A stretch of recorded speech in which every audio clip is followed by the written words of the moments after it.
Shalom, Bapak Ibu, Saudara-saudara, saya percaya saat-saat kita memujikan pujian ini, kita betul-betul untuk bisa ditarik, ya, memiliki satu kerinduan. Tapi kalau kita lihat tadi ada kalimat yang, jiwaku melekat kepadamu Tuhan, betapa ku merindukanmu. Apa yang menjadi perekat itu, saudara? Yang membuat jiwa kita itu melekat. Ini yang kita akan lihat bersama-sama, saudara. Ada satu perekat untuk membawa kita itu semakin dekat, merindukan untuk semakin dekat, semakin dekat. Kalau bisa sudah nempel terus sama Tuhan. Ini hal yang penting untuk setiap kita ketahui. Dan ini seharusnya ada di dalam gereja Tuhan. Saudara, kita akan belajar bersama-sama tentang gereja adalah persekutuan. Saya berikan di bawahnya itu, gereja adalah persekutuan atau persekutuan adalah gereja. Karena ada di luar banyak persekutuan-persekutuan doa. Dan kalau kita perhatikan, saudara, kita harus tahu jelas saat-saat kita itu ada di dalam satu persekutuan. Gereja itu adalah persekutuan. Dan ini yang kita akan lihat bersama-sama. Kita baca di dalam 1 Yohanes 1 ayat yang ke-7, saya sudah kutip di sini dari ILT. Di situ dikatakan, namun jika kita berjalan dalam terang, sebagaimana Dia ada di dalam terang, kita sedang memiliki persekutuan seorang terhadap yang lain. Dan darah Yeshua HaMashiach, putranya, sedang membersihkan kita dari segala dosa. Saudara, kalau kita perhatikan ayat ini, kita bisa melihat dengan jelas bagaimana suatu persekutuan itu terbangun atau terbentuk. Di sini dengan jelas katakan, jika kita berjalan di dalam terang. Kata jika di sini, ini kata yang memiliki syarat. Jika kita berjalan di dalam terang, sebagaimana Dia, Tuhan, ada di dalam terang, kita sedang memiliki persekutuan. Saudara, dengan kata lain, jika tidak berjalan di dalam terang, ya persekutuan nggak bisa kita dapatkan.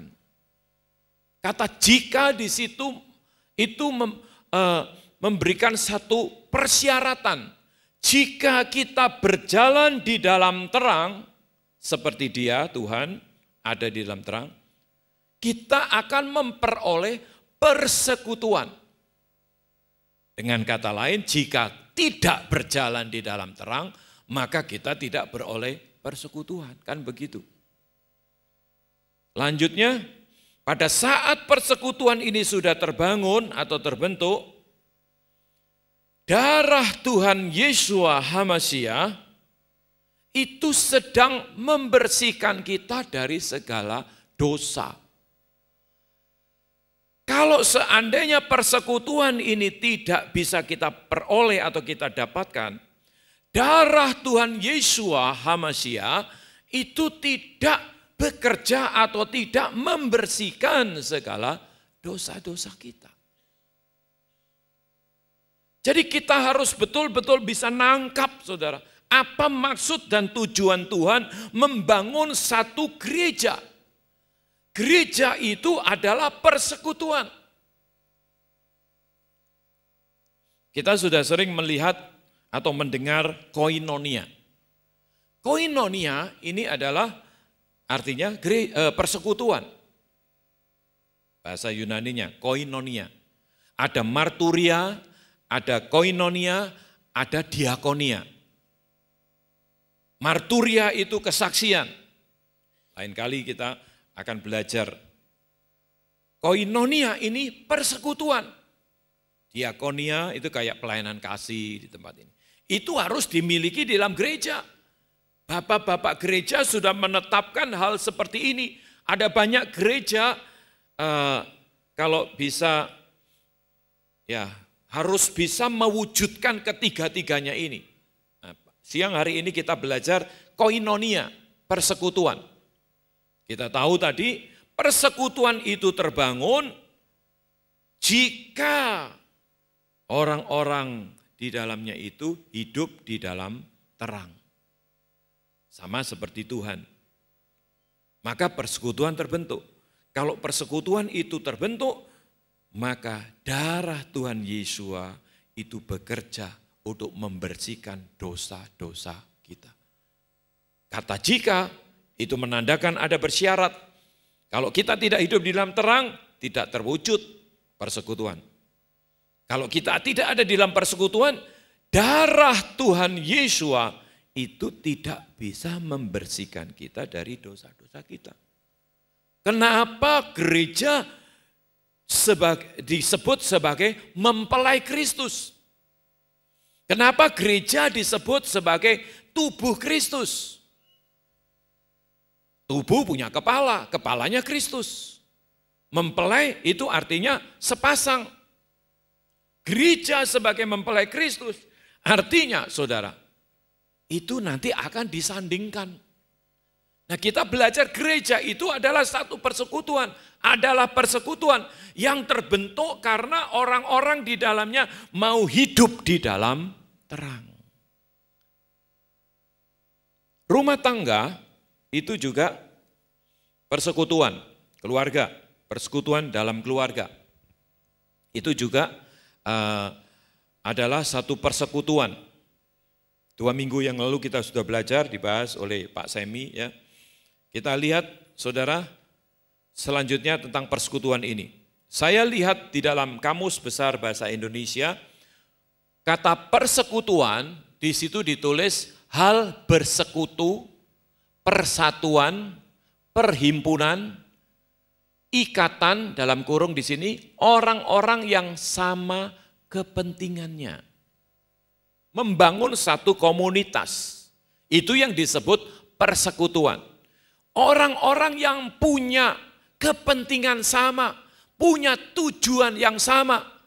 Saya yakin saudara datang ke tempat ini punya tujuan yang sama seharusnya. Tadi dikatakan tujuannya apa? Hidup di dalam terang.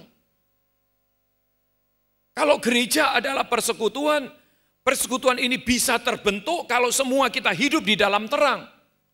Karena ada kata jika, kalau seandainya ada yang tidak hidup di dalam terang, ya sulit untuk bisa ada di dalam persekutuan tersebut.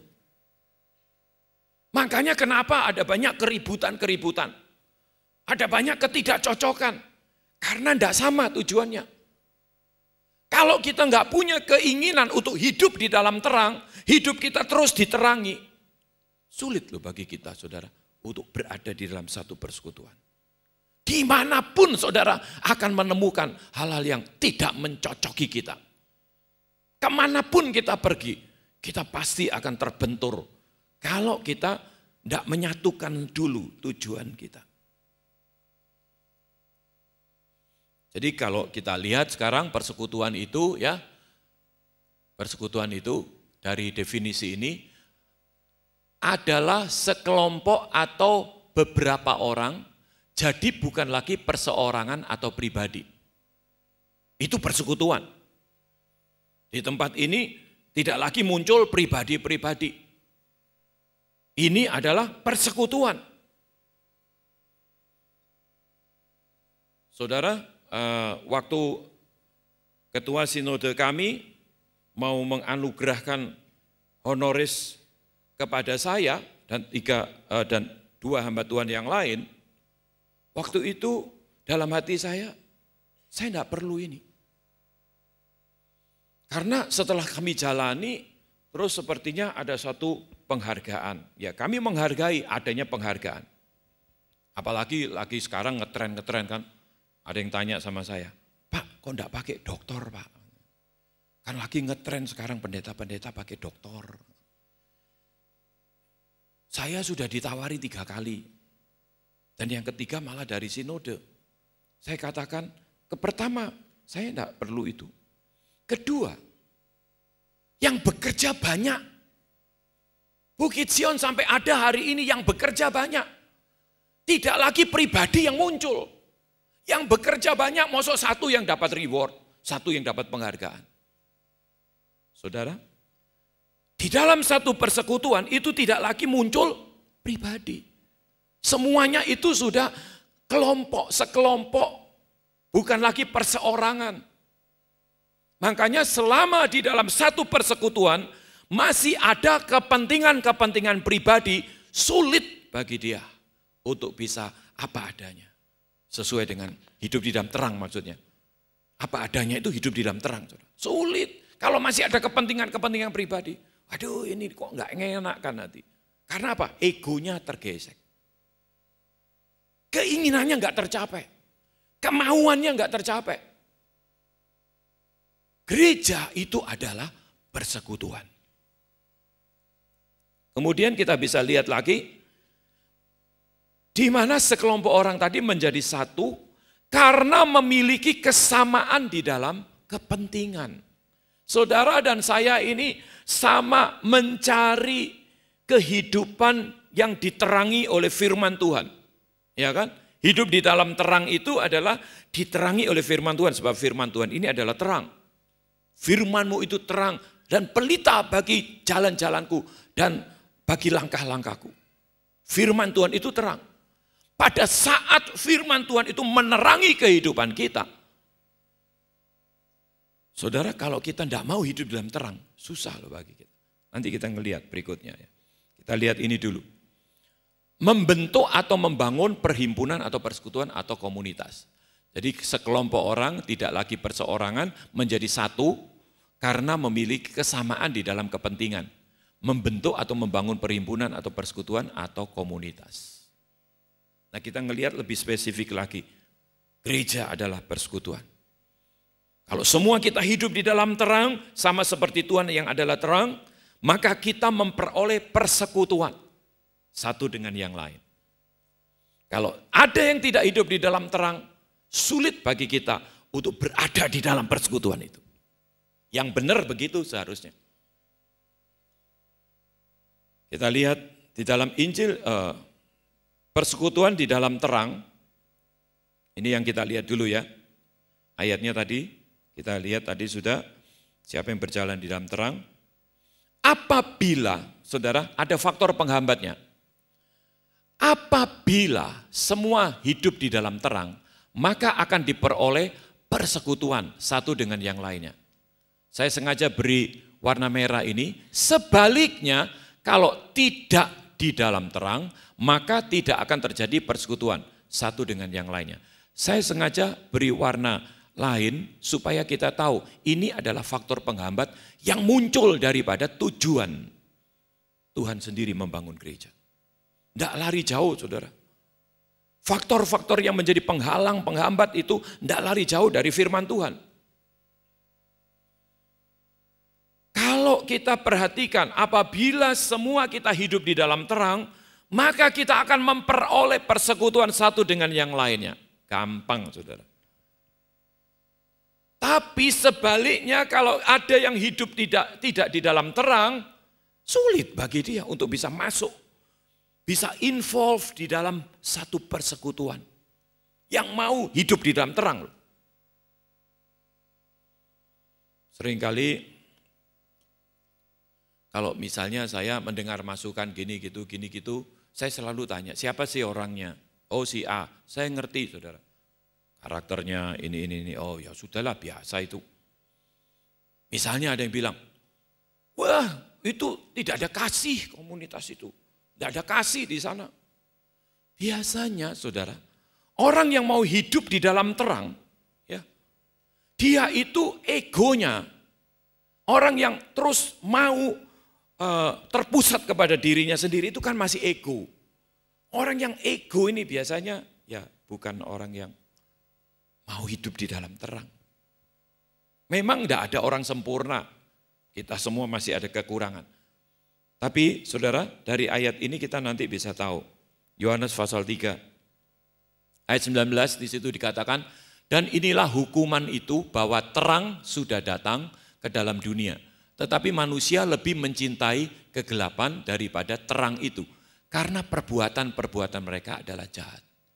Sulit bagi seseorang apabila masih tetap mau mempertahankan perbuatan-perbuatan yang jahat pada saat terang itu menerangi dia.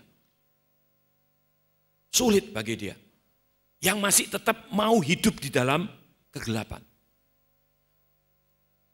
Ayat 20, sebab setiap orang yang melakukan apa yang jahat, ia membenci terang dan tidak datang kepada terang itu sehingga perbuatan-perbuatannya tidak tertempelak.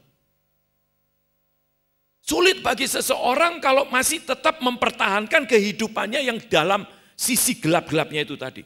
Di saat dia diterangi oleh firman Tuhan, dia merasa, waduh, kok aneh ini, kok nyerang saya ini, kok ini. Seringkali kami hamba Tuhan di mimbar ya, seringkali dikatakan, oh, kok nyerang saya. Sebetulnya mana ada sih saudara, serang-serangan dan sebagainya itu. Saya pernah satu kali dicegat di depan. Pak, Bapak kok gitu sih? Semua apa yang saya perbuat, kok Bapak ungkapkan semua di mimbar? Loh apanya? Terus terang aja saya enggak ngerti saudara. Saya enggak ngerti bahwa apa yang dikerjakan atau diperbuat oleh dia. Saya bilang saya enggak tahu. Tapi semua yang Bapak ucapkan itu semua untuk saya. Itu semua yang saya lakukan. Nah itu Roh Kudus. Nah ini loh. Kalau terang bekerja, firman Tuhan saat disampaikan, menerangi sisi-sisi gelap hidup kita. Orang yang masih mempertahankan kejahatannya, dia merasa, wah ini kok enggak fair. Ini kok gini. Tapi orang yang mau diterangi, oh iya Tuhan ini aku. Perbaiki. Saudara. Ayat berikutnya, ayat 21. Tetapi dia yang melakukan kebenaran, dia datang kepada terang itu. Sehingga perbuatan-perbuatannya dapat dinyatakan karena hal-hal itu telah diperbuatnya di dalam Elohim. Orang yang mau diterangi di saat kita mendengar firman Tuhan menerangi sisi-sisi gelap hidup kita. Iya aku ini jelek. Iya aku mau berubah. Tuhan tolong aku untuk berubah. Tuhan akan ubah hidup kita. Maka kita akan dibawa ke tingkat yang lebih. Atau yang istilah kerennya next level. Ada orang yang bilang siapa yang mau dibawa Tuhan ke next level. Datang ada seminarnya next level. Akhir dari seminar mau didoakan. Doakan. Kamu akan naik ke tingkat yang lebih tinggi. Bukan di situ saudara next level. Bukan itu yang membawa kita untuk naik ke tingkat yang lebih tinggi. Yang bisa membawa kita ke tingkat yang lebih, itu adalah saat-saat firman Tuhan menerangi sisi-sisi gelap hidup kita, dan kita mau diubah. Saat kita mau diubah, Roh Kudus intervensi, kita dibawa untuk next level. Dan itu sakit. Dan itu enggak terjadi dengan sendirinya. Membutuhkan waktu. Membutuhkan proses. Saat firman Tuhan menerangi, maka kita akan dibawa ke next level. Kalau kita itu datang kepada terang. Jadi kalau kita bisa simpulkan, semua orang masih cenderung kepada kegelapan. Tetapi kita yang mau diterangi akan datang kepada terang itu. Supaya kalau ada sisi-sisi yang gelap bisa nampak dan diperbaiki. Ini yang disebut next level. Saudara kalau seandainya kita, wah mana di sana itu firmannya nyerang terus, pindah gereja. Dimanapun kalau memang itu betul-betul satu persekutuan, di mana mau hidup di dalam terang, kita akan menemukan hal yang sama. Itu kasih Tuhan, saudara. Ya memang semua kita ini belum sempurna, termasuk yang ngomong, saudara. Firman Tuhan itu pedang bermata dua, saat disampaikan dia juga mukul yang nyampaikan. Sama. Ada orang yang mengaku, wah kalau hamba Tuhan itu beda. Siapa yang bilang? Selama dicubit masih terasa sakit, saudara. Sama. Keinginan-keinginan kedagingan ini masih bersuara. Hanya tidak semua ngakui maksudnya. Tapi kalau saya ya apa adanya, memang tidak ada orang yang sempurna, semua sudah, wah firman Tuhan ini sepertinya sudah jadi, ya ini, oh ya saya sudah. Dengar firman, oh saya sudah, oh saya sudah. Mungkin setiap hari di dalam pembacaan kitab suci sehari-hari pun firman Tuhan itu berbicara kepada saya secara pribadi. Sisi-sisi yang ini harus dipotong, dibuang. Kalau mau berbuah-buah banyak, potong ini. Oh ya Tuhan, potong. Terus begitu, saudara. Makanya kalau kita mau cari gampangnya, enggak enak di sana, pindah. Dimanapun kita berada, selama kita temui firman Tuhan diberitakan sebagai terang, sisi-sisi gelap hidup kita itu pasti akan diterangi. Kalau kita melarikan diri atau menyembunyikan diri, berarti kita itu masih terus mau hidup di dalam kejahatan kita. Tapi kalau kita datang kepada terang, mengaku, ini aku Tuhan, ini aku apa adanya. Nah itu orang yang datang kepada terang.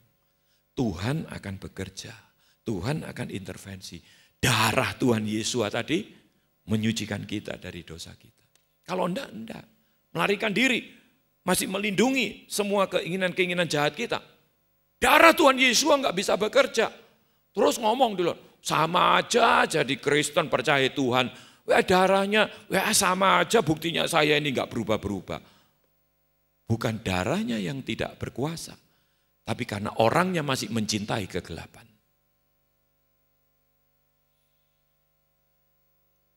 Sekarang kita lihat yang kedua, persekutuan di dalam kasih. Tadi persekutuan di dalam terang, terang itu adalah firman Tuhan. Persekutuan terbangun di dalam kasih.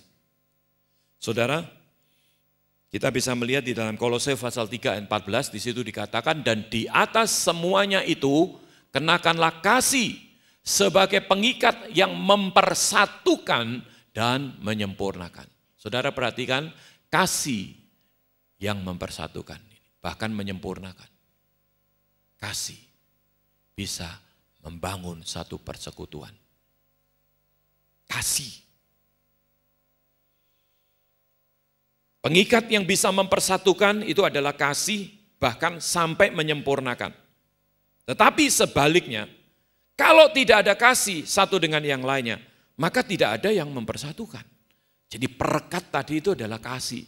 Jiwaku melekat kepadamu Tuhan, betapa ku merindukanmu. Kalau semakin kita rindu, semakin mau dekat, semakin kita itu mau kalau bisa melekat sama Tuhan. Lebih baik satu hari di pelataranmu daripada 1000 hari di tempat lain. Mau dekat, punya kerinduan. Kalau bisa melekat, itu kasih yang mendorong kita menjadi perekat kita kepada Tuhan. Mau dekat, mau terus dekat, mau dekat. Ini kasih yang menarik kita menjadi perekat. Demikian juga di dalam satu persekutuan. Gereja. Kalau kita saling mengasihi satu dengan yang lain, kita itu sepertinya mau dekat, mau dekat. Coba perhatikan. Saya ingat waktu bertumbuh, waktu masih baru-baru bertumbuh ya. Kami ada kelompok kecil itu yang namanya kelompok tumbuh bersama, KTB. Sepertinya hari-hari KTB itu dinanti-nantikan. Sebab di sana kita bisa dapatkan sesuatu untuk terus bertumbuh. Hari-hari ini sedang terus digalakkan Supercell. Supercell ya, yang dulu Komsel itu sekarang Supercell namanya. Karena lebih dispesifikan, super itu ada singkatannya. S itu sacrifice, tidak ada satu persekutuan itu yang tidak ada korbannya. Mesti ada sacrifice, ada pengorbanan. Waktu, uang, tenaga, pasti ada. Kalau kita nggak mau memberikan pengorbanan, sulit bagi kita. Sacrifice, U-nya itu unity, persatuan, kesatuan, unity. Melalui pengorbanan ada kesatuan, unity. P-nya itu power of God. Saat kita itu bersatu, maka di situ kuasa Tuhan dinyatakan. Setelah kuasa Tuhan dinyatakan, ada kerinduan untuk berbagi kepada yang lain. Evangelism, penginjilan. Mau berbagi, mau berbagi, mau berbagi. Supaya lebih banyak lagi ada orang yang percaya seperti dia dan diberkati. Setelah ada evangelism, ada penginjilan, terjadi revival, kebangunan rohani. Jadi super itu ada singkatannya. Sacrifice, unity, power of God, evangelism, revival. Kita rindu melalui super cell ini. Semua kita, sebelum kita menjadi berkat bagi orang lain, kita sendiri dibakar, kita sendiri dibangun roh kita. Sehingga kita rindu untuk bisa menjadi berkat bagi yang lain. Saya dorong setiap kita, saudara, kelompok-kelompok kecil. Jangan kemudian kita bilang, tidak ada kasih di sana itu, apalagi pendetanya. Wes gak tahu merhatikan. Bagaimana kita bisa memperhatikan? Orang semakin banyak, dibagi di dalam kelompok-kelompok yang lebih kecil. Di sana, di situ saling memperhatikan. Di sana terbangun kasih dan sebagainya. Saudara, ini satu sistem aja. Dan ini Alkitabiah. Di kelompok-kelompok kecil saling memperhatikan, kita bisa merasakan kasih satu dengan yang lainnya. Di situ kesempatan kita belajar sesuatu untuk bisa memperhatikan, untuk mengasihi. Enggak cuman, wah enggak memperhatikan, enggak mengasihi, enggak ada kasih dan sebagainya. Saudara, orang yang hanya terpusat kepada dirinya sendiri, itu egonya masih besar. Orang yang masih egonya besar itu pasti enggak ada kasih. Sebetulnya kalau orang ngomong orang lain enggak ada kasih, kelompok itu enggak ada kasih, sebetulnya dia sendiri itu yang enggak punya kasih. Karena apa? Egonya masih besar. Ingin semua aku. Pada saat kita itu kasih Tuhan bekerja, kita justru tidak mau menerima saja, tapi justru kita mau membagi. Makanya Tuhan Yesus memperbaiki. Lebih baik memberi daripada menerima.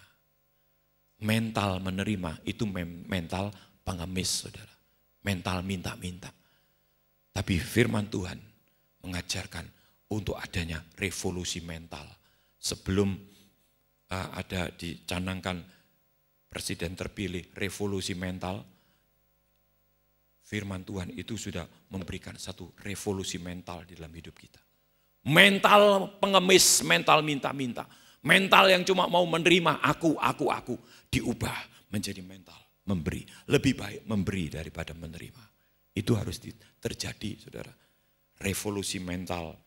Saya percaya seseorang yang lahir baru, sudah dilahirkan kembali, mau hidup di dalam terang.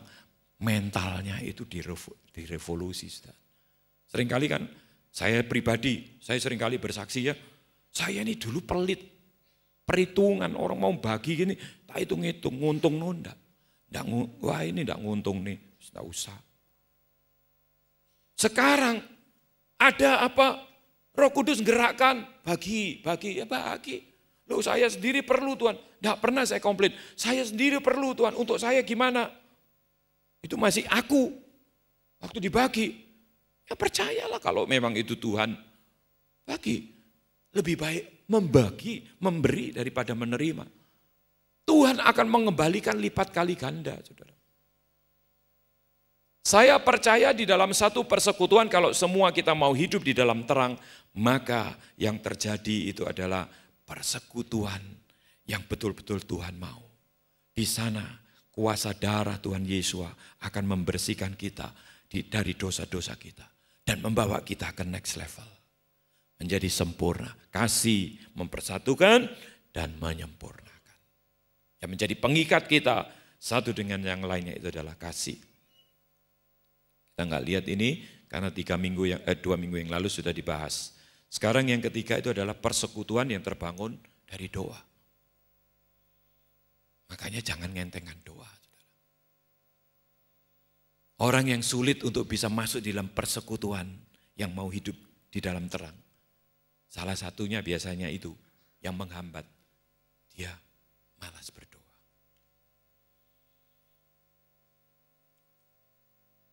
Nanti kita lihat faktor penghambatnya, kita baca dulu ayat ini. Dan lagi aku berkata kepadamu, jika 2 orang daripadamu di dunia ini sepakat meminta, kata lain meminta itu adalah doa. Kalau kita meminta kepada Tuhan itu pasti doa. Kalau di dunia ini sepakat meminta apapun. Jika dua orang, jadi lebih dari satu kan ya. Daripadamu di dunia ini sepakat, bersatu, bersekutu, meminta, berdoa, apapun juga. Permintaan mereka itu akan dikabulkan oleh Bapa yang di sorga. Menurut Kamus Besar Bahasa Indonesia, arti sepakat itu adalah setuju, semufakat, sependapat, seia sekata. Berarti kan sama, satu tujuan, tujuannya sama, keinginannya sama, semuanya sama. Mufakat, kalau ada yang tidak sama, ya ayo kita mufakat bersama. Dibicarakan, oh ya sudah bersama, yuk jalan bareng-bareng. Seia sekata, masih belum bisa sependapat, ayo kita ketemu, mufakat. Oke, kita simpulkan, gini ya, ayo kita bareng-bareng sama-sama. Artinya, saudara,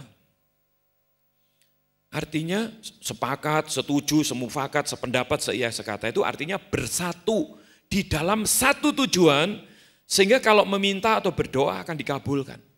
Sebaliknya, kalau tidak bersatu atau tujuannya tidak sama, hal itu tidak bisa disebut persekutuan atau doanya yang enggak dijawab. Banyak orang doanya enggak dijawab. Karena belum ada kesepakatan. Dalam rumah tangga seringkali enggak ada kesepakatan. Tapi akhirnya saling menyalahkan. Suami nyalakan istri, istri nyalakan suami. Anak-anak sakit hati sama orang tua. Karena keinginan-keinginannya enggak tercukupi. Padahal sebetulnya kalau bisa lihat belajar dari kehidupan. Justru kebanyakan anak-anak yang sejak kecil itu keras. Satu menghadapi kehidupan yang keras.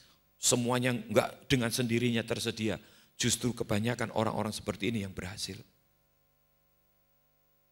Tapi kebanyakan anak-anak yang semuanya semua tersedia, semua ini besarnya malah nggak bisa apa-apa. Kita bandingkan aja seperti Raja Daud dan Raja Salomo. Raja Daud itu perang terus, berjuang terus. Sampai akhirnya bisa menggenapi seluruh janji Tuhan kepada umat pilihan Tuhan. Israel secara keseluruhan digenapi. Salomo semuanya terima jadi. Dia hidup bersenang-senang terus, perang enggak pernah. Tuhan waktu zaman Salomo sudah mau memecah kerajaan ini. Saudara. Tapi karena Daud, dia tahan. Tapi anaknya Rehabiam pecah. Saudara, setiap kita perlu menyadari. Kalau seandainya tidak bersatu, atau tujuannya tidak sama, ini juga menjadi satu faktor penghambat untuk kita bisa membangun satu persekutuan. Saya yakin saudara datang ke tempat ini dengan tujuan yang sama. Hidup di dalam terang. Jadi pada saat kita diterangi oleh firman Tuhan, kita justru harus bisa melihat, oh ini firman Tuhan, ini terang, menerangi sisi-sisi gelap saya. Ya sudah tanggalkan. Yang ngomong pun juga begitu. Yang ngajarkan juga begitu. Berusaha, berjuang, bergumul. Karena apa? Keinginan daging. Di tempat ini, saudara, semua kita mau hidup di dalam terang. Diterangi oleh firman Tuhan. Jarang saya kira dari mimbar ini diajarkan cerita-cerita gitu aja, dongeng-dongeng, jarang. Yang diceritakan selalu firman Tuhan sebagai terang. Sebab kita semua harus menyatukan tujuan yang sama. Hidup di dalam terang supaya persekutuan terbangun. Sehingga pada saat persekutuan sudah terbangun, darah Tuhan Yesus yang berkuasa itu akan membersihkan kita. Membawa kita ke next level sampai sempurna. Kalau kebenaran dibagikan, mungkin kita nerima, wah itu yang ngomongnya dia. Itu kan katanya dia. Padahal jelas-jelas firman Tuhan, ada ayat-ayatnya. Kalau seandainya saudara kurang bisa nerima, kok nggak ngerti saya. Selidiki sendiri. Apa ayat-ayatnya? Cari, telusuri. Ada beberapa orang yang bersikap seperti itu. Didiskusikan, ditanyakan. Karena apa? Dia mau berubah. Kalau memang ini betul-betul adalah terang firman Tuhan, saya mau berubah. Itu tujuannya. Orang yang mau diterangi sisi-sisi gelap hidupnya, dia pasti akan berusaha. Benar enggak ini? Digali, diselidiki sendiri. Oh benar. Oke. Kalau misalnya, oh salah yang ngomong itu, ya sudah. Tapi beritahu kalau selama di sini ngomong misalnya salah, saya salah ngomong, beritahu. Pak, saya nemukan ayat-ayatnya begini, itu kontradiksi dengan yang Bapak ajarkan. Kok begini, sisi yang ini. Mungkin kalau misalnya saya salah, oh iya ya. Ya wis, kalau gitu ini diperbaiki bisa. Ada yang seperti itu, saudara. Tapi ada yang bersikap, itu kan ngomongnya dia dari mimbar. Yang penting saya punya hak. Hak saya mau begini, ya saya lakukan begini. Ya memang semua kita punya hak. Tapi kalau itu masih adalah satu kegelapan dalam sisi kegelapan hidup kita. Di saat diterangi oleh firman Tuhan, tetap kita pertahankan. Kita gak bisa masuk di dalam persekutuan itu. Misalnya dibukakan di sini nama Bapa. Kenapa kita pakai nama asli dari Tuhan Yesua? Kita sudah belajar banyak tentang makanan-makanan yang boleh dimakan dan sebagainya. Semua ada dasar firman Tuhannya. Jangan tunggu kalau satu saat ya kemudian sakit, dokter menasihati makanannya dirubah, pola makannya gini-gini. Oh iya, pola makannya kok persis Alkitab ya. Baru mau berubah. Ya Tuhan punya cara sih. Tapi maksud saya, kalau ini kebenarannya, selidiki aja. Selidiki kalau memang benar. Kenapa kita harus nantang-nantang gitu loh. Bukan nantang kami hamba-hamba Tuhan yang ngajarkan. Tapi itu kan nantang firman Tuhan. Kami ini siapa? Kami adalah orang-orang yang juga mau hidup di dalam terang. Mau masuk surga. Makanya kalau salah pun dikoreksi, kalau memang salah ya ngaku salah. Iya ya. Tadi waktu ibadah ibadah pertama tadi selesai, ada seseorang ngasih tahu. Om, V itu huruf bukan angka. V itu. Nanti saudara tahu maksud saya, nanti ada huruf V-nya. V. Itu huruf bukan angka. Oh ya kan ada angka Romawi 5 juga angka. Padahal saya sudah nulis itu huruf V. Tapi namanya orang mau membenarkan diri kan memang ada angka Romawi juga V. 5 itu kan V. Tapi sebetulnya huruf atau angka Romawi 5 atau huruf V. Tidak apa-apa dikoreksi. Waktu saya dulu pernah kasih anak yang terhilang kerja di jaga babi, sampai menahan perut, lapar, mau makan ampas babi. Saya nggak sadar ngomong ampas babi. Sampai di luar, Pak yang ada itu ampas tahu Pak, bukan ampas babi. Oh iya bener ya, kadang-kadang kan salah ngomong, bisa aja. Saya selalu, oh iya terima kasih ya masukannya, namanya saja lidah tidak bertulang. Ada aja saudara nyari-nyari alasan. Tapi bukan nyari alasan untuk pembenaran diri. Oh iya ya, untuk ngomong-ngomong salah masih ada, bisa lah. Ya. Tapi faktor penghambat itu jangan ada di dalam kita karena kita mau menyembunyikan diri. Dari keinginan-keinginan daging yang kita masih sukai dan kita mau pertahankan. Mati-matian kita mau pertahankan, malah melawan firman Tuhan yang adalah terang. Sisi-sisi gelap kita nggak bisa diterangi. Kita nggak bisa masuk di dalam persekutuan, kuasa darah Tuhan Yesus nggak bisa bekerja di dalam hidup kita. Rugi sendiri, saudara. Sayang. Tapi saya berharap dengan apa yang kita pelajari saat ini kita bisa ngelihat, oh iya.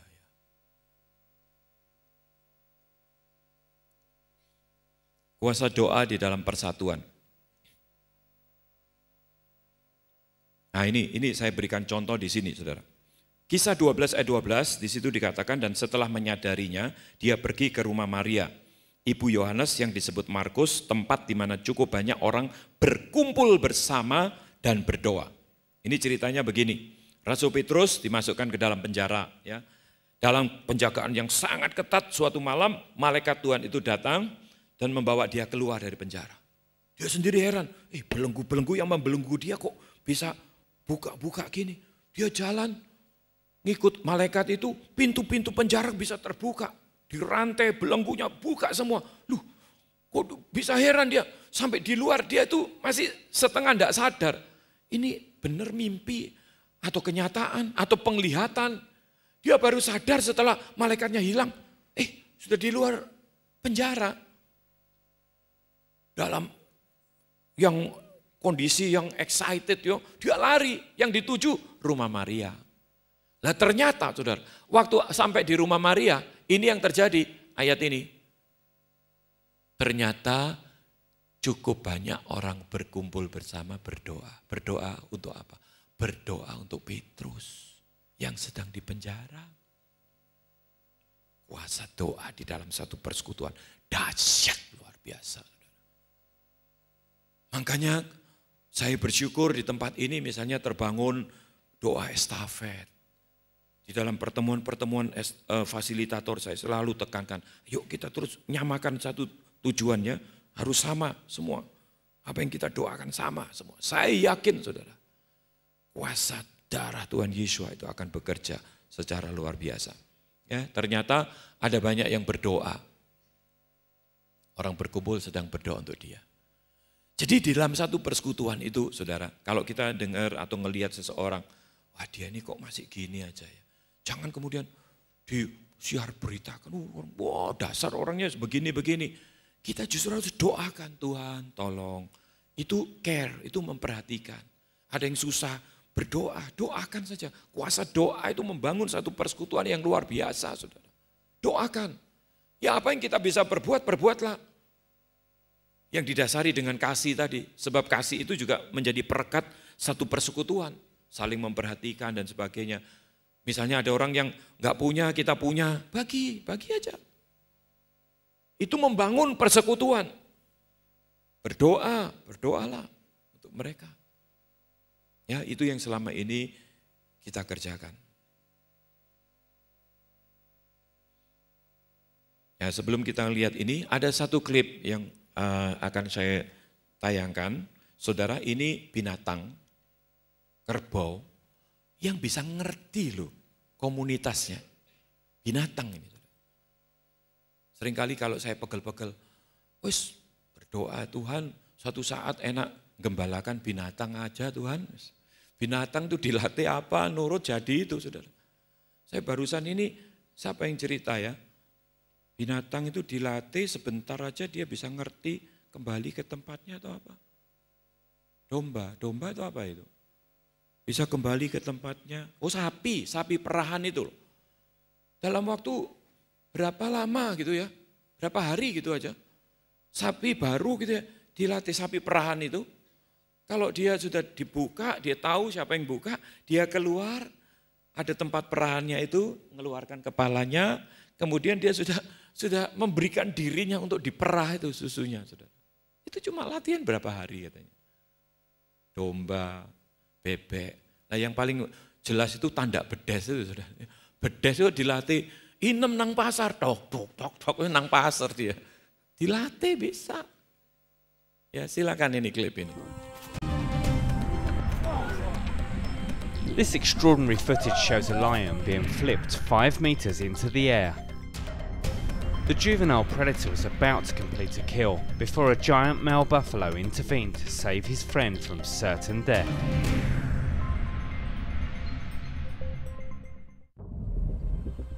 The hungry duo spent 45 minutes stalking their prey in the Kruger National Park, South Africa. But after bringing down the defenseless buffalo, one lion left itself open to a surprise attack.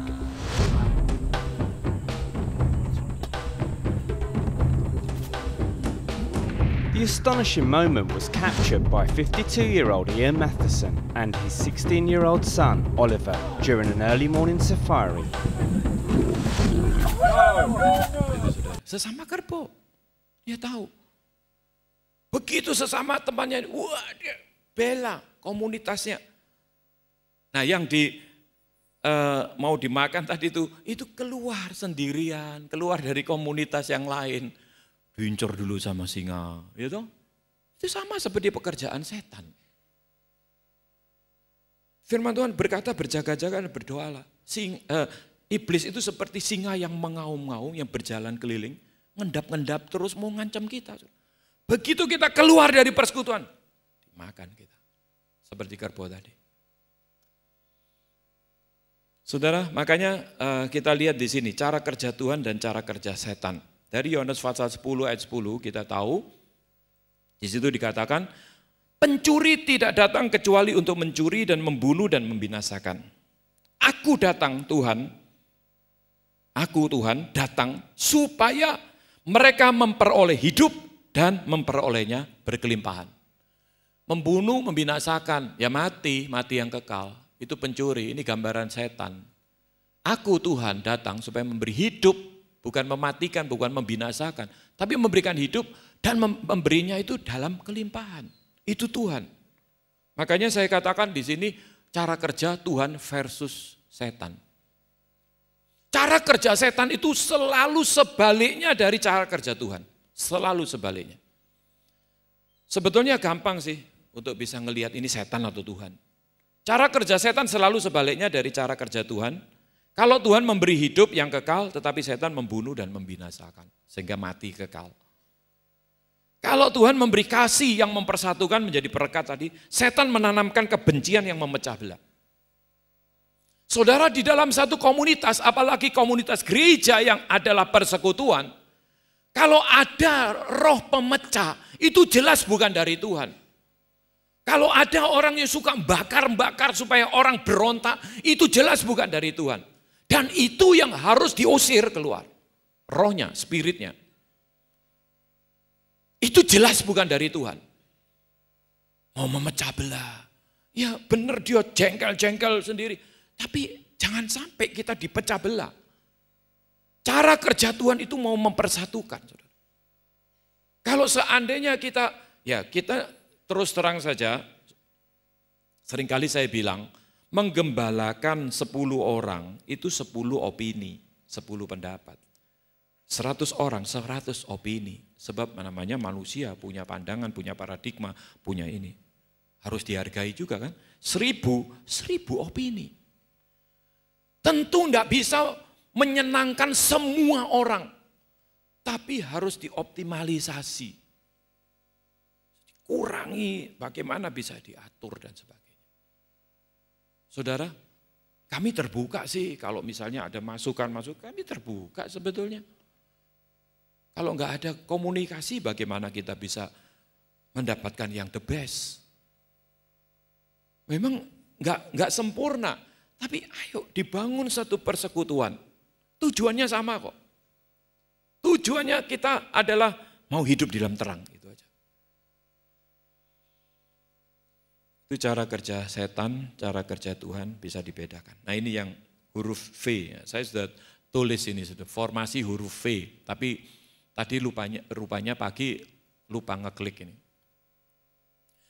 Ini huruf V, saudara-saudara lihat ya burung-burung ini. Sebetulnya bebek di luar negeri, kalau musim-musim tertentu dia mau nyebrang ke daerah lain karena pergantian musim. Formasi ini saudara, yang di sini dari penyelidikan lambaian burung ini bisa mempengaruhi yang di belakangnya. Dari penyelidikan itu bisa menambah kekuatan 71% untuk yang di belakangnya. Sehingga mereka bisa terbang lebih jauh 71% dari normal kalau sendirian. Ini the power of unity. Ada kekuasaan, ada kekuatan yang lebih daripada kesatuan. Dari terbang ini bisa saling menguatkan satu dengan yang lain. Nah kalau yang pemimpinnya ini capek, dia akan keluar, akan digantikan dengan sendiri yang kedua, kemudian yang ketiga maju, dia akan kembali ke belakang. Kalau begitu sebaliknya, kalau ini capek, dia akan keluar, atau yang ini capek gitu ya, dia akan keluar, diganti ini, dia akan di belakangnya. Dia menerima support dari teman di depannya, dalam kibasan-kibasan ini. Dia ada kekuatan lagi terbang. Karena disupport 71% tadi. Besar saudara, 71% itu. Nah ini kekuatan kesatuan yang iblis gak mau kita alami di gereja. Kalau kita satu dengan yang lain bisa saling support, saling menguatkan, saling ini. Luar biasa. Saya dulu masih kecil, rumah saya itu dekat tambak, saudara. Sering saya melihat burung belibis, burung yang di tambak-tambak itu terbang, selalu formasinya V. Saya tidak ngerti dulu. Setelah tahu, pantas ya burung ini. Kalau terbang, ternyata kibasan terbangnya itu memperkuat di belakangnya. Memberi pengaruh, bisa menguatkan dia sampai meningkat 70% kekuatannya. Nah kalau yang depan capek kan, dia keluar aja dari, yang belakang maju, dia mundur di belakang. Dia dapat imbasan ini, kuat lagi dia. Terus begitu, sampai bisa terbang melebihi kalau dia secara pribadi, sendirian terbang. 71% bisa meningkat kekuatannya. Mari kita sama-sama saudara, bersatu. Masuk di dalam tujuan Tuhan dalam gereja, persekutuan. Bagaimana caranya? Masing-masing kita mau hidup di dalam terang. Kalau masih ada dosa diterangi, Tuhan ini aku orang berdosa. Semua kita orang berdosa, termasuk yang ngomong. Saya selalu ngaku-ngaku terus saudara. Enggak apa-apa, memang itu kenyataannya. Tapi kita mau diterangi, mau untuk next level, dibawa ke tingkat yang lebih. Mau, ini aku Tuhan. Terang firman Tuhan menerangi, membawa kita ke tingkat yang lebih. Sampai nanti ketemu Tuhan. Mari kita sama-sama tunduk kepala.